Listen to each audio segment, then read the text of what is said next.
پورے اہل علم کا کہنا ہے کہ مذہب اسلام کو سب سے زیادہ نقصان پہنچا ہے تو عبداللہ بن سبا یہودی کی سوچ اور اس کی فکر نے نقصان پہنچایا ہے۔ بڑا خطرناک تھا، بڑا بدماش تھا یہ عبداللہ بن سبا یہودی۔ اذا حکم الحاکم فاجتہد ثم اصاب فلہ اجران، جب کوئی حاکم فیصلہ کرے اور فیصلہ کرتے ہوئے درست فیصلہ کو، درست نتیجہ کو پہنچ جاتا ہے، فلہ اجران، تو اس کو 2 نیکی ملتی ہے، ڈبل نیکی ملتی ہے۔ وَإِذَا حَكَمَ فَاجْتَهَدَ ثُمَّ أَخْطَأَ، لیکن اگر وہ فیصلہ کرتے ہوئے غلط نتیجے پہ پہنچ جائے، فَلَهُ أَجْرٌ، تو ان کو 1 نیکی ملتی ہے۔ اس حدیث کے تناظر میں یہ بات کہی جا سکتی ہے، چاہے امیر معاویہ ہو یا حضرت علی رضی اللہ تعالی عنہما ہو، ان دونوں نے جو بھی غلطی کی اجتہادی غلطی تھی، اور اگر صحیح کی تو ان کو 2 نیکی ملی ہے، اگر درست نہیں ہوا، غلطی بھی ہوئی ان سے، تو بھی ان کو 1 نیکی ملی ہے۔ لہٰذا ہمیں اور آپ کو زبان درازی کرنے کا کوئی حق نہیں ملتا۔ اب آخری سوال، آخری جواب۔ سوال یہ ہے کہ صحابہ کرام کے آپسی اختلافات میں برحق کون تھے؟ کس سے، کس وقت، کون سی غلطی سرزد ہوئی؟ ان تمام سوالات کا جواب قرآن مجید کا یہ آیت۔ اللہ تعالیٰ نے فرمایا تلک امۃ قد خلت لہا ما کسبت ولکم ما کسبتم ولا تسألون عما كانوا یعملون، پچھلی امتیں گزر گئی، انہوں نے جو عمل کیا ان کے لیے ہے، تم جو عمل کرو گے تمہارے لیے ہے۔ آج کے بعد نوجوانوں یاد رکھو، تمام کے تمام صحابی جنتی ہیں۔ اگر کوئی شخص، کوئی یوٹیوبر، کوئی یوٹیوب پر چھانے والا، کوئی کتاب دیکھ دیکھ کر درس دینے والا، انٹرنیشنل حوالے دینے والا، اگر آپ کو ورگلائے، صحابہ کے بارے میں بدزن کرے، صحابہ کے بارے میں بدگمانی کا شکار کرے، تو سمجھ جاؤ یہ وہی عبداللہ بن سبا کے ہمراہ ہیں، یہ عبداللہ بن سبا کے ٹولے ہیں، یہ عبداللہ بن سبا کی جماعت ہے۔ اما بعد فإن خیر الحدیث کتاب اللہ وخیر الہدی ہدی محمد صلی اللہ علیہ وسلم وشر الامور محدثاتها وکل محدثۃ بدعہ وکل بدعۃ ضلالہ وکل ضلالۃ فی النار۔ اعوذ باللہ من الشیطان الرجیم، بسم اللہ الرحمن الرحیم۔ اولئک الذین امتحن اللہ قلوبہم للتقوی لہم مغفرۃ واجر عظیم۔ محترم بزرگوں، نوجوان ساتھیوں، چھوٹے پیارے بچوں، پردہ نشین خواتین اسلام، خطبے کا عنوان حضرت علی رضی اللہ عنہ اور معاویہ رضی اللہ عنہ، ان دونوں کے درمیان ہونے والے اختلافات میں ہمارا موقف کیا ہے؟ سامعین کرام، ہم تمام لوگوں کے لیے سب سے پہلی بات ناقابل فہم یہ ہے کہ اس پرفتن دور میں مشاجرات صحابہ کی اس بیان کو چھیڑنے کا کیا موقع ہے، کیا مناسبت ہے؟ لیکن مجھے دوسری بات یہ سمجھ میں آ رہی ہے، شاید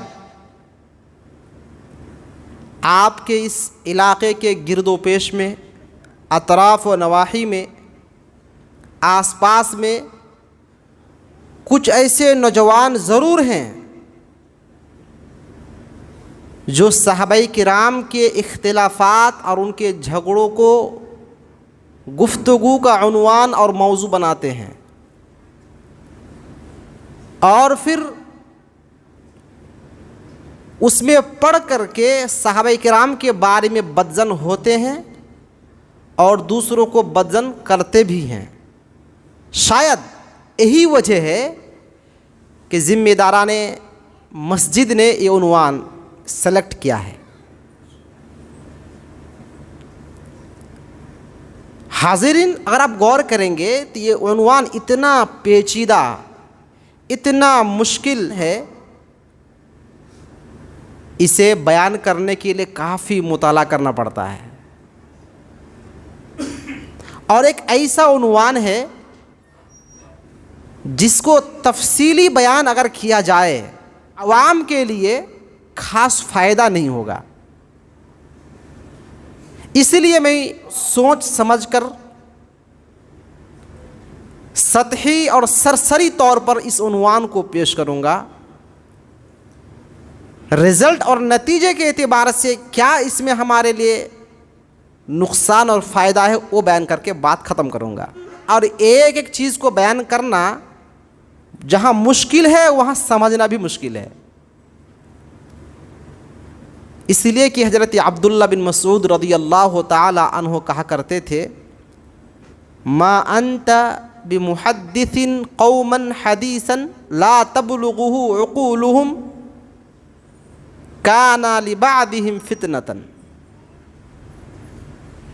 عبداللہ بن مسعود رضی اللہ تعالی عنہ کہا کرتے تھے کہ آپ لوگوں کو ایسی بات کبھی بھی نہ بتائیں جس بات کو لوگوں کی عقل قبول نہ کرتے ہو، ایکسپٹ نہ کرتے ہو، اس بات کو نہ بتائیے۔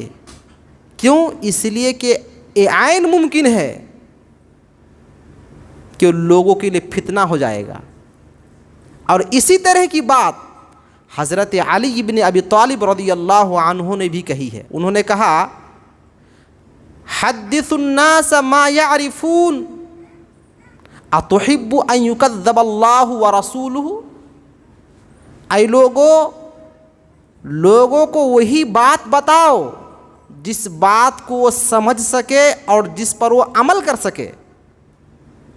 ایسی بات لوگوں کو کبھی نہ بتاؤ جس کو سننے کے بعد ان کو دو معنی سمجھ میں آئے اور ایسا ہو کہ وہ اللہ اور اس کے رسول کو جھٹلا دے۔ گویا کہ لوگوں کو وہی بات بتانی چاہیے جو اس کے دل و دماغ میں اتر جائے اور جو اس کے لیے مفید ہو اور ان کی زندگی کے لیے مثبت و صحیح ہو۔ تو آئیے سب سے پہلے ہم حضرت علی رضی اللہ تعالی عنہ کے بارے میں اور حضرت معاویہ رضی اللہ تعالی عنہ کے بارے میں چند بنیادی سرسری باتیں جان لیتے ہیں۔ آپ کو معلوم ہے علی رضی اللہ تعالی عنہ یہ کون ہے؟ اللہ کے نبی صلی اللہ علیہ وسلم جب نبی بنائے گئے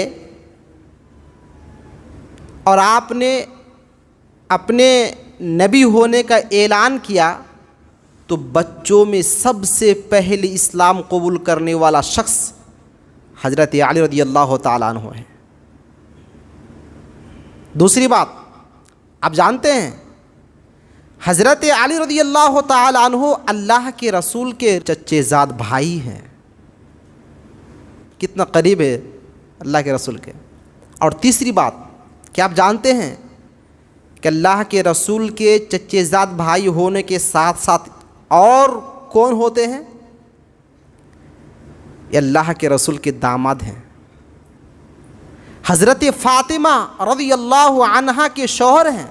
اللہ کے رسول نے مدینہ منورہ آنے کے بعد اپنے چچے زاد بھائی کو داماد بنایا۔ اور ایک بات آپ کو معلوم ہے کہ حضرت فاطمہ رضی اللہ تعالی عنہا کے بطن سے کئی اولاد ہیں، ان میں سے نمایاں مقام رکھنے والے حضرت حسن رضی اللہ عنہ اور حضرت حسین رضی اللہ عنہ ہے۔ اور ان کے فضائل و مناقب کے سلسلے میں آپ 4 حدیث پچھلے جمعہ سن چکے ہیں۔ تو گویا کہ حضرت علی بن ابی طالب رضی اللہ تعالی عنہ کا بڑا مقام ہے، بڑا رتبہ ہے۔ اور ایک طرف معاویہ رضی اللہ عنہ، معاویہ رضی اللہ تعالی عنہ کون ہے آپ کو معلوم ہے؟ یہ حضرت ابو سفیان کا فرزند ہے۔ اور آپ کو معلوم ہے یہ معاویہ کون ہے؟ ایک مرتبہ حضرت ابو سفیان اللہ کے رسول کے دربار میں آتے ہیں اور کہتے اللہ کے رسول میری 3 گزارش ہے، 3 ریکویسٹ ہے، پلیز آپ اسے قبول کر لیجئے۔ بتایا جائے اگر قابل قبول ہے تو انشاءاللہ بتاؤ کیا ہے؟ تو ابو سفیان نے کہا اللہ کے رسول میری پہلی خواہش یہ ہے کہ میری بیٹی ام حبیبہ بڑی خوبصورت ہے، بڑی نیک صالحہ پرہیزگار ہے، براہ کرم آپ اسے اپنے حوالہ عقد میں لے لیجئے، آپ اسے نکاح کر لیجئے۔ اللہ کے رسول نے کہا آپ کی پہلی گزارش قبول کر لی گئی۔ دوسری بات یہ ہے اللہ کے رسول کہ آپ میرے بیٹے معاویہ کو اپنے پاس خط و کتابت کے لیے اور وحی الہی لکھنے کے لیے آپ رکھ لیجئے۔ اللہ کے رسول نے کہا یہ بھی قبول ہو گئی۔ تیسری گزارش یہ ہے اللہ کے رسول کہ میں اسلام قبول کرنے سے پہلے مذہب اسلام کو اتنا نقصان پہنچایا ہوں، آج مجھے افسوس ہو رہا ہے، لہٰذا مجھے اجازت دی جائے کہ میں تمام نقصانات کے بھرپائی کر دوں اور میں کفار کو تحت کر دوں، ان کو اپنے ٹھکانے پہ لگا دوں۔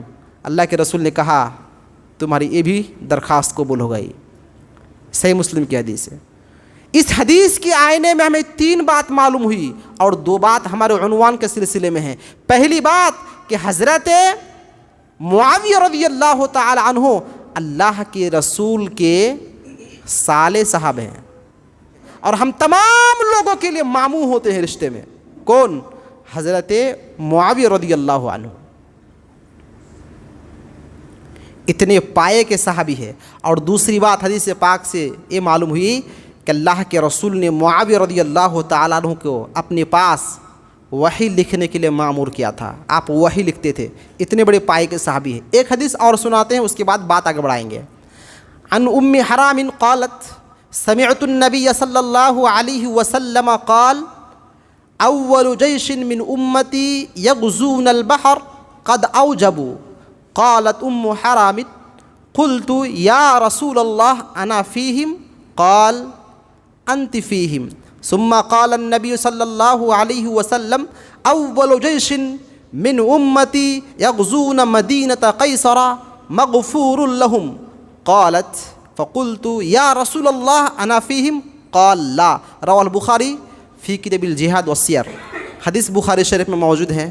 ام حرام رضی اللہ عنہ کہتی ہے کہ اللہ کے رسول نے ایک مرتبہ ارشاد فرمایا اول جیش من امتی، میری امت میں ایک لشکر ایسے ہوں گے یغزون البحر، بحری لڑائی لڑیں گے، قد اوجبوا، ان تمام لوگوں پر جنت واجب ہے، یعنی ہر وہ شخص جو بحری لڑائی میں شرکت لیں گے وہ تمام کے تمام جنتی ہوں گے۔ حضرت ام حرام کو اچھا موقع ملا، انہوں نے کہا اللہ کے رسول انا فیہم، میں اس میں رہوں گی، اس لشکر میں شامل ہوں گی۔ تو اللہ کے رسول نے کہا انت فیہم، ہاں۔ اور ایسا ہی ہوا، جب یہ جنگ لڑی گئی تو حضرت ام حرام رضی اللہ عنہا اس لشکر میں شامل تھی، اپنے جانور سے گری، گرنے کی وجہ سے ان کی شہادت ہو گئی، وفات پا گئی، تو یہ جنتی ہے۔ اس کے بعد دوسری بات اللہ کے رسول نے فرمایا وَأَوَّلُ جَيْشٍ مِّنْ أُمَّتِي، اسی طرح میری امت کے ایک لشکر ایسے ہوں گے یغزون مدینۃ قیصر، جو مدینہ قیصر پر حملہ کریں گے، یعنی قسطنطنیہ پر حملہ کریں گے، اور اس کی وجہ سے تمام کے تمام بخشایا ہوں گے، تمام کے تمام جنت جائیں گے۔ تو حضرت ام حرام نے کہا اللہ کے رسول کیا اس لشکر میں مجھے شامل ہونے کا موقع ملے گا؟ تو اللہ کے رسول نے کہا اللہ نہیں، کیوں؟ اس سے پہلے ہی شہید ہو جائے گی، تمہیں موقع نہیں ملے گا۔ اللہ کے رسول نے بیان فرمایا۔ آپ کو معلوم ہے یہ حدیث میں نے آپ کے سامنے کیوں پیش کی؟ اس حدیث میں 2 لشکر کی بات ہے، ایک ہے بحری لڑائی لڑنے والے اور ایک ہے خشکی لڑائی لڑنے والے۔ تو بحری لڑائی لڑنے والے کون تھا آپ کو معلوم ہے؟ امام محلب کہتے ہیں کہ بحری لڑائی لڑنے والے اور اس کا سپہ سالار، اس کے کمانڈر ان چیف حضرت معاویہ رضی اللہ تعالیٰ عنہ تھے۔ بتائیے وہ لشکر جو بحری لڑائی میں شامل ہو وہ جنت جائے، وہ جنتی ہو، تو اس لشکر کا جو امیر بن کے گئے، جو اس لشکر کا امیر ہو، ان کا کیا مقام ہوگا؟ یہ حضرت معاویہ کا مقام ہے رضی اللہ عنہ۔ اور اسی طرح سے حدیث کا جو دوسرا ٹکڑا ہے خشکی لڑائی کا، اس کے بارے میں امام ذہبی فرماتے ہیں کہ جس نے قسطنطنیہ پر حملہ بولا تھا اور جن کے بارے میں اللہ کے رسول نے کہا تھا یہ سب کے سب بخشے بخشائے ہوں گے، سب کے سب جنت جائیں گے، اس لشکر کا جو امیر تھا معاویہ رضی اللہ تعالی عنہ کا فرزند، ان کا بیٹا یزید تھا۔ تو گویا کہ بخاری شریف کی اس حدیث میں باپ بیٹے دونوں کی فضیلت بالکل نمایاں ہے، بتانے کی ضرورت ہی نہیں ہے۔ تو حضرت علی رضی اللہ تعالیٰ عنہ کے بارے میں آپ نے سن لیا، بڑے پائے کے صحابی، بڑا مقام رکھنے والا، اللہ کے رسول کے چچیرا بھائی ہیں اور ساتھ ہی اللہ کے رسول کے داماد بھی ہے۔ اور حضرت معاویہ کے بارے میں آپ نے جان لیا، ایک کاتبین وحی ہونے کے ساتھ ساتھ اللہ کے رسول کے سالے ہیں، اس کے ساتھ ساتھ اس لشکر کے امیر رہے ہیں جس لشکر کے بارے میں اللہ کے رسول نے فرمایا سب کے سب جنت جائیں گے۔ یہ ہے حضرت علی رضی اللہ تعالی عنہ کی فضیلت اور حضرت امیر معاویہ رضی اللہ عنہ کی فضیلت۔ بتائیے، آپ نے دونوں کی فضیلت سن لی، دونوں کے دونوں جنتی ہیں۔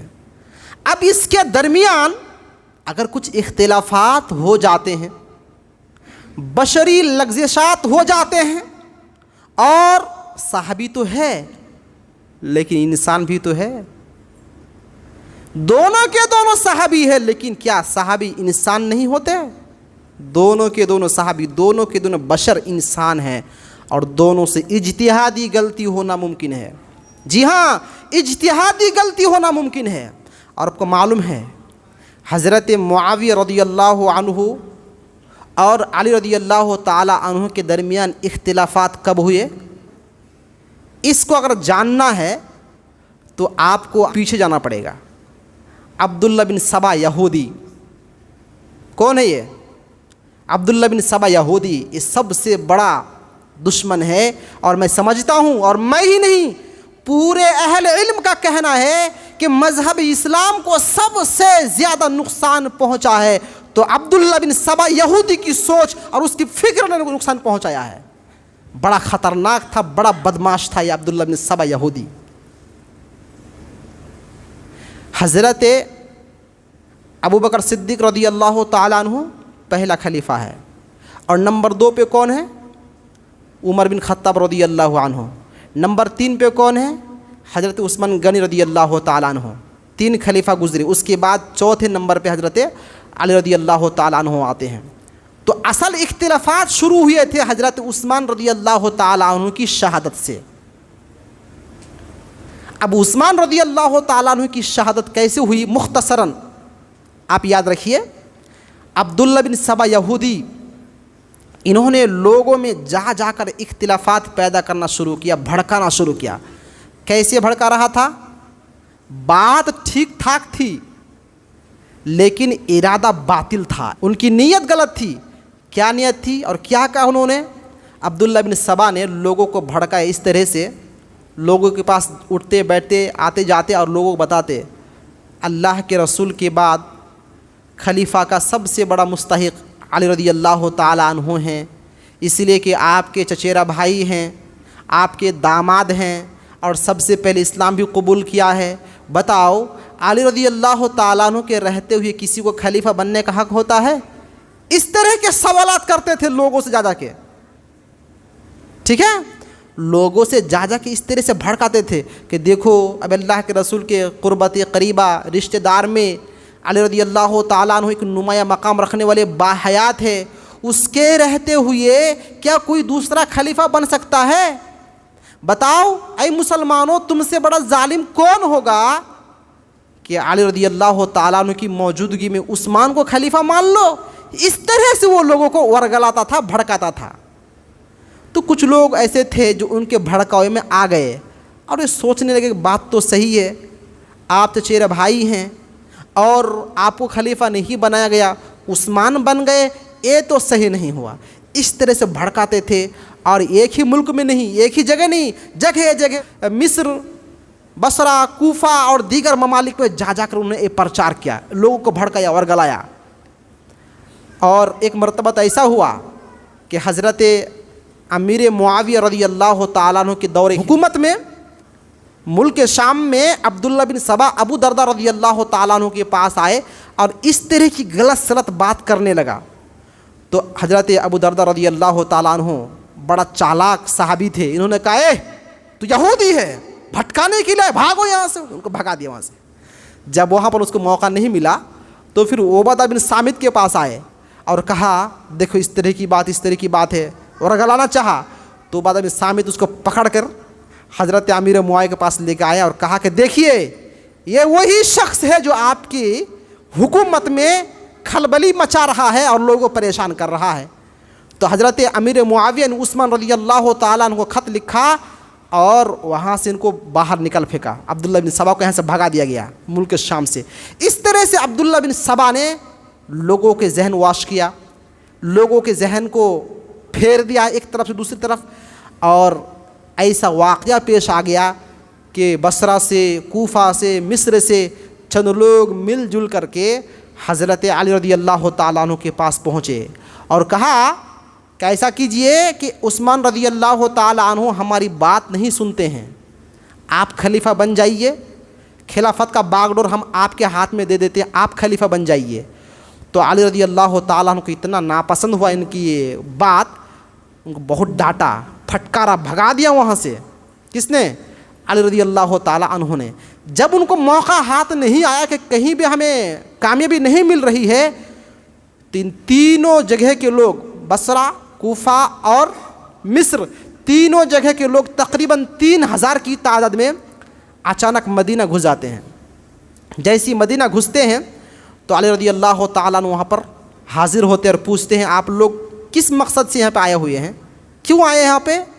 تو ان لوگوں نے کہا ہم عثمان کو قتل کرنے کے لیے آئے ہوئے ہیں, ہم ان کو خلیفہ نہیں مانتے, آپ بھی چلیے اور ہمارے ساتھ شرکت کیجیے.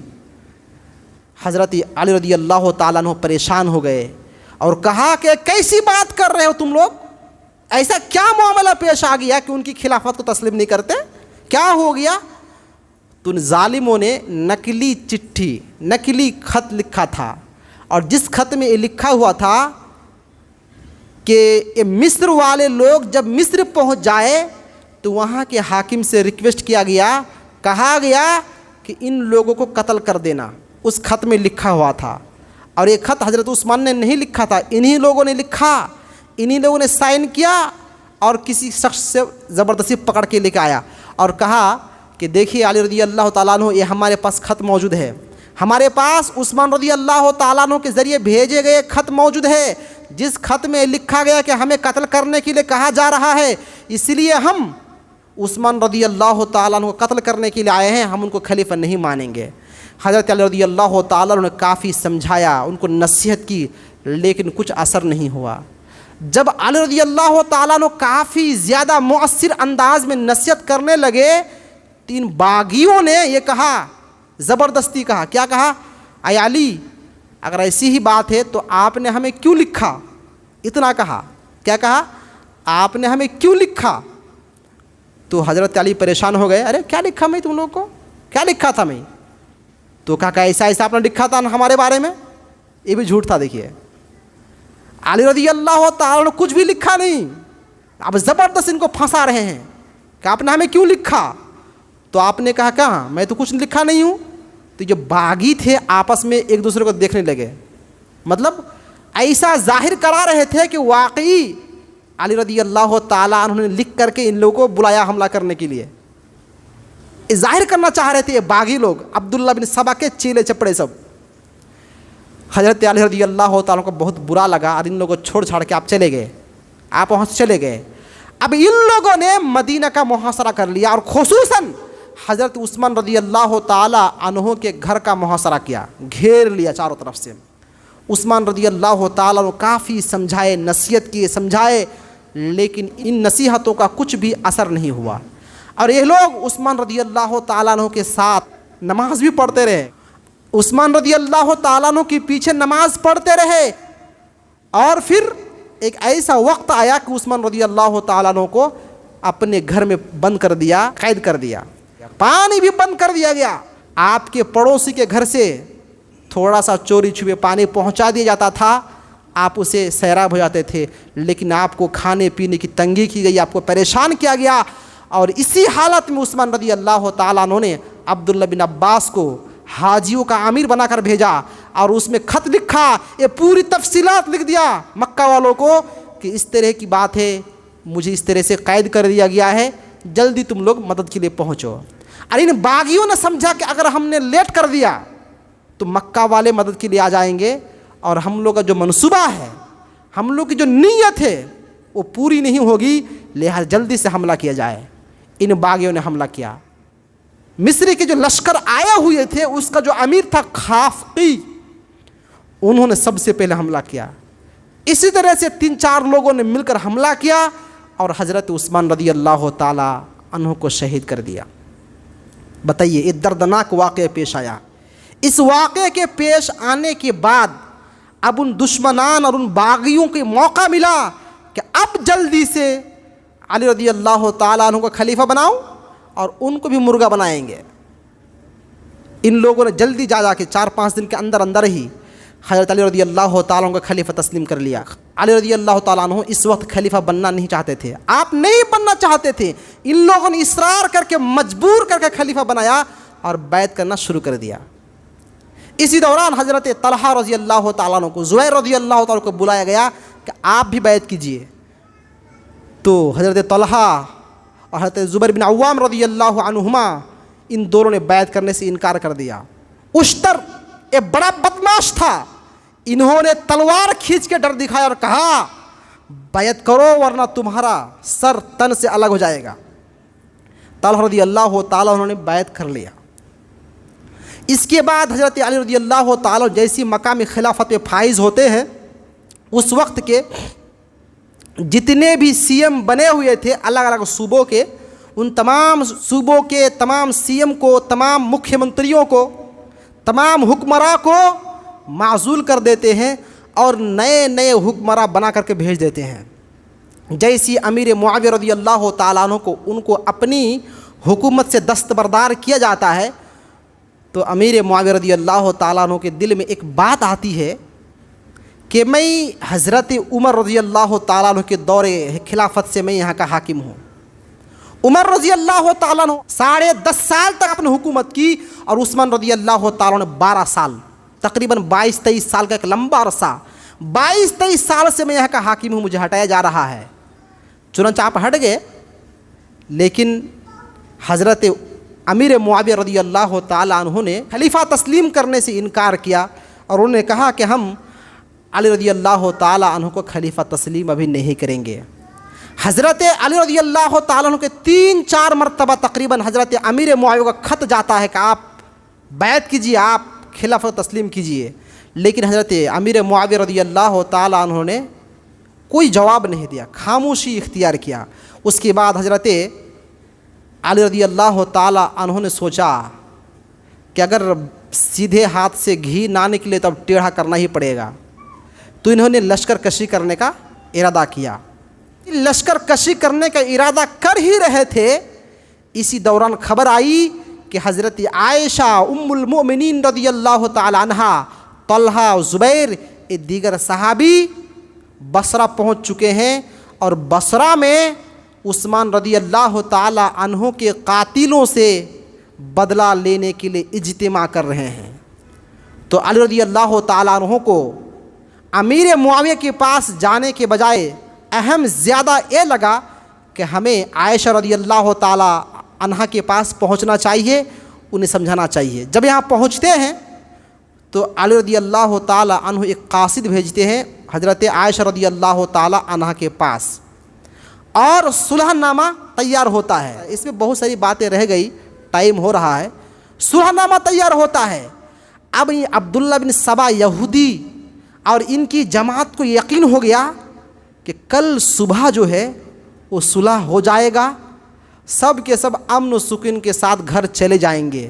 تو عبداللہ بن سبا نے سازش رچی کہ کسی بھی طرح سے ہو یہ صلح نہ ہونے دیا جائے، صلح نہ ہونے دیا جائے۔ کیوں؟ اس لیے کہ ان کا شروع سے مقصد ہی تھا کہ کسی نہ کسی طرح سے حملہ کرا جائے اور مسلمانوں کا آپس میں خون کیا جائے۔ رات میں عائشہ رضی اللہ تعالی عنہا اپنی جماعت لے کر الگ قیام کر رہی تھی، حضرت علی رضی اللہ تعالی عنہ ایک الگ جگہ میں قیام کر رہے تھے۔ اے جو باغی لوگ جو سوئے ہوئے تھے حضرت علی رضی اللہ تعالی عنہ کی جماعت میں، ان لوگوں نے اچانک حملہ کر دیا حضرت عائشہ رضی اللہ تعالیٰ عنہ کی جماعت پر۔ جب حملہ یہاں ہوا تو پوچھا، ارے اے گڑبڑی اور یہ شور شرابہ کیا ہے، کیوں ایسا ہو رہا ہے؟ تو لوگوں نے کہا کہ علی رضی اللہ تعالیٰ عنہ کی جماعت نے بددیانتی کی ہے، انہوں نے عہد توڑا ہے، انہوں نے حملہ کیا۔ جب ایسا سوچا تو اب ان لوگوں نے ان پر حملہ بول دیا۔ بتائیے یہاں پر کسی کا قصور ہے؟ یہاں پر قصور کس کا؟ عبداللہ بن سبا کا۔ انہوں نے لڑایا، انہوں نے یہاں جا کر شور شرابہ کیا تو ان لوگوں کو معلوم ہوا، تو وہی تو نہیں ہوتا تھا ان لوگوں کو، عالم الغیب تو نہیں تھے کہ حقیقت کیا ہے، تو ان لوگوں نے سمجھا کہ علی رضی اللہ تعالی عنہ کی جماعت نے ہم پر حملہ کیا ہے، لہٰذا ہم لوگ ان پر حملہ کریں گے۔ جب اس طرح کا حملہ ہوا تو دونوں طرف سے اچھی خاصی جنگ چھڑ گئی، جس کی وجہ سے تقریباً 10,000 صحابہ کرام مارے گئے۔ کتنے؟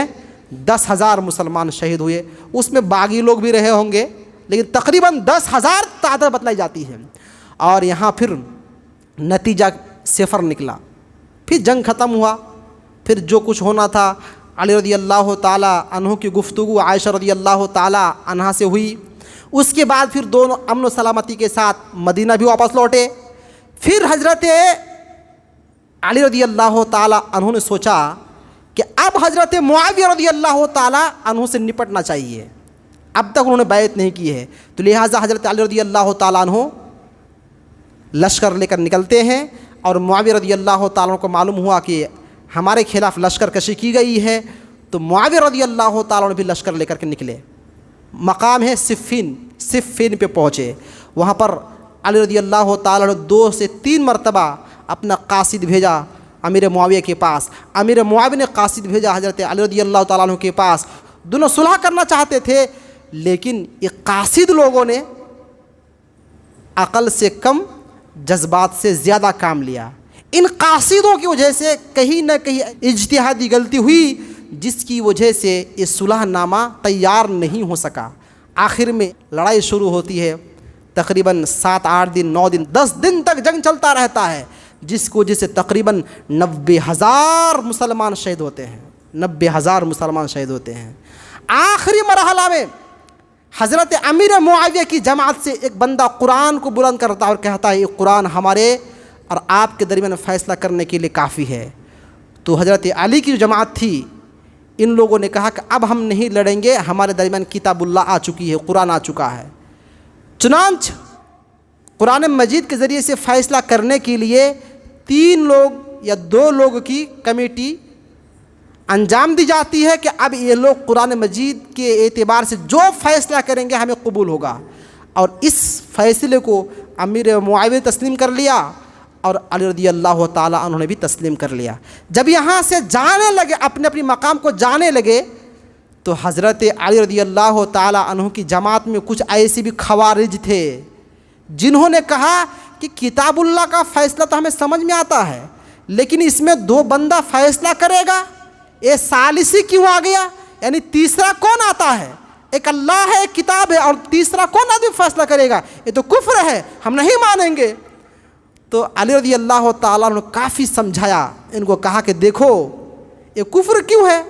قرآن مجید میں جو احکام ہے یہ لوگ بتائیں گے، اس احکام پر ہم لوگ عمل کریں گے، تو یہ کفر کیسے ہوگا؟ کہا نہیں، یہ کفر ہے، اللہ کے علاوہ دوسروں کے ذریعے فیصلہ کرنا ہوا، لہذا کفر ہے، اور آپ کو بھی ہم کافر سمجھتے ہیں۔ بتائیے، جن لوگوں نے جذبات دکھا کر، جو لوگ افضل المومنین، افضل المسلمین، امیر المومنین کہتے تھے، کس کو؟ علی رضی اللہ تعالیٰ عنہ کو، آج الٹا پڑ گیا۔ اب کیا کہنے لگے؟ آپ کو بھی کافر سمجھتے ہیں، معاویہ بھی کافر ہے اور آپ بھی کافر ہے، یہ خوارج کہنے لگے۔ اور آخری میں ایسا ہوا، عبد الرحمن ابن ملجم انہوں نے ذمہ داری لی کہ نعوذ باللہ حضرت علی کا سر تن سے الگ کر دیا جائے، اور حضرت علی رضی اللہ تعالیٰ عنہ 40 ہجری 15 رمضان فجر کی نماز پڑھانے جا رہے تھے، اور اسی درمیان عبد الرحمن ابن ملجم نے علی رضی اللہ تعالیٰ عنہ کو شہید کر دیا۔ بتائیے معاملہ کہاں سے کہاں پہنچ گیا۔ چند باتیں ہم نے آپ کو پیش کی، ایک ایک کر کے بتانے سے 1-2 گھنٹہ چاہیے، اختصاراً ہم نے بتانے کی کوشش کی۔ تو اس میں بظاہر آپ کو یہ لگا کہ علی رضی اللہ تعالیٰ عنہ کو نہیں لڑنا تھا یا معاویہ رضی اللہ تعالیٰ عنہ کو نہیں لڑنا تھا، لیکن آپ کو معلوم ہے یہ سب کس بنیاد پہ ہوئی؟ بس اجتہادی غلطی۔ کیا کہیں گے اس کو؟ اجتہادی غلطی۔ صحابہ کرام جنتی ہیں، لیکن آپسی اختلافات جو ہوئی یہ ذاتی اختلافات نہیں تھے۔ جی ہاں، یاد رکھیے، کسی بھی صحابی سے ذاتی اختلافات کبھی نہیں ہوئے۔ کیوں؟ اس کی دلیل اللہ تعالیٰ نے فرمایا رحماء بینہم، میرے نبی کے صحابہ سب کے سب آپس میں ایک دوسرے کے رحم دل ہیں، تو دل کے بڑے رحم ہیں۔ اور اللہ نے فرمایا اولئک الذین امتحن اللہ قلوبہم للتقوی، اللہ تعالیٰ نے ان تمام صحابہ کرام کے دلوں کو تقوی کے لیے سلیکٹ کر لیا تھا، تقوی کے لیے دل کو چن لیا تھا۔ اور جس دل کو اللہ تعالیٰ تقوی کے لیے چن لیے، کیا ہم اس کے بارے میں ایک گمان کر سکتے ہیں کہ انہوں نے ذاتی طور پہ اختلاف کیا؟ نہیں، ایک موقف تھا، ایک سوچ تھی، ایک فکر تھی جس کو وہ صحیح سمجھتے تھے، جس کی بنیاد پہ یہ تمام کے تمام اختلافات ہوئے، جس کو ہم کہیں گے اجتہادی اختلافات۔ اب بخاری شریف کی ایک حدیث پڑھ کر کے بات ختم کرتا ہوں، ٹائم ہو چکا ہے۔ حضرت عمرو بن عاص رضی اللہ تعالیٰ عنہ راوی وہ کہتے ہیں کہ اللہ کے رسول نے فرمایا اذا حکم الحاکم فاجتہد ثم اصاب فلہ اجران، جب کوئی حاکم فیصلہ کرے، جب کوئی مجتہد اجتہاد کرے، فیصلہ کرے، اور فیصلہ کرتے ہوئے درست فیصلہ کو، درست نتیجہ کو پہنچ جاتا ہے، فلہ اجران، تو اس کو 2 نیکی ملتی ہے، ڈبل نیکی ملتی ہے۔ وَإِذَا حَكَمَ فَاجْتَهَدَ ثُمَّ أَخْطَأَ، لیکن اگر وہ فیصلہ کرتے ہوئے، اجتہاد کرتے ہوئے، کوشش کرتے ہوئے غلط نتیجے پہ پہنچ جائے، فَلَهُ أَجْرٌ، تو ان کو 1 نیکی ملتی ہے۔ اس حدیث کے تناظر میں یہ بات کہی جا سکتی ہے، چاہے امیر معاویہ ہو یا حضرت علی رضی اللہ تعالی عنہما ہو، ان دونوں نے جو بھی غلطی کی اجتہادی غلطی تھی، اور اگر صحیح کی تو ان کو 2 نیکی ملی ہے، اگر درست نہیں ہوا، غلطی بھی ہوئی ان سے، تو بھی ان کو 1 نیکی ملی ہے۔ لہٰذا ہمیں اور آپ کو زبان درازی کرنے کا کوئی حق نہیں ملتا، ہم اور آپ کچھ بھی نہیں بول سکتے۔ ان سے غلطی ہوئی ہے پھر بھی 1 نیکی ملی ہے، لہٰذا ایسی شخصیت کے بارے میں ہمیں زبان درازی کرنے کا کوئی حق نہیں ملتا۔ اب آخری سوال، آخری جواب، سوال یہ ہے کہ صحابہ کرام کے آپسی اختلافات میں برحق کون تھے؟ کس سے، کس وقت، کون سی غلطی سرزد ہوئی؟ ان تمام سوالات کا جواب قرآن مجید کا یہ آیت، اللہ تعالیٰ نے فرمایا تلک امۃ قد خلت لہا ما کسبت ولکم ما کسبتم ولا تسألون عما کانوا یعملون، پچھلی امتیں گزر گئی، انہوں نے جو عمل کیا ان کے لیے ہے، تم جو عمل کرو گے تمہارے لیے ہے، اس کے بدلے میں تمہیں جہنم میں ڈالا نہیں جائے گا، اس کے بدلے میں ان کی نیکیوں کی وجہ سے تم کو جنت نہیں ملے گی۔ لہٰذا اس طرح کے سوالات کرنا کہ بیجا سوالات کے پیچھے کورید کر سوال نکالنا، پھر ایسا کیوں ہوا، ایسا کیوں ہوا، بھائی جو بھی ہوا وہ صحابہ کا کام ہے، ہمارا کام نہیں۔ ہماری کیا اوقات کسی صحابی کو ہم کھڑا کر کے ناپے کہ یہ صحیح کہ غلط؟ کیا اوقات ہے ہماری آپ کی کسی صحابی کے بارے میں زبان درازی کرنے کا؟ رضی اللہ عنہم ورضوا عنہ، اللہ ان سے راضی، ارے تمام کے تمام صحابہ اس سے راضی، تمام کے تمام صحابی جنتی، ان سے جو غلطی ہوئی ہے، جیسی بھی ہوئی ہے، اجتہادی غلطی ہوئی ہے، اجتہاد کرتے ہوئے درست مقام پر پہنچے ہیں تو 2 نیکی ملی ہے، اور غلط مقام پر پہنچے ہیں پھر بھی ان کو 1 نیکی ملی ہے۔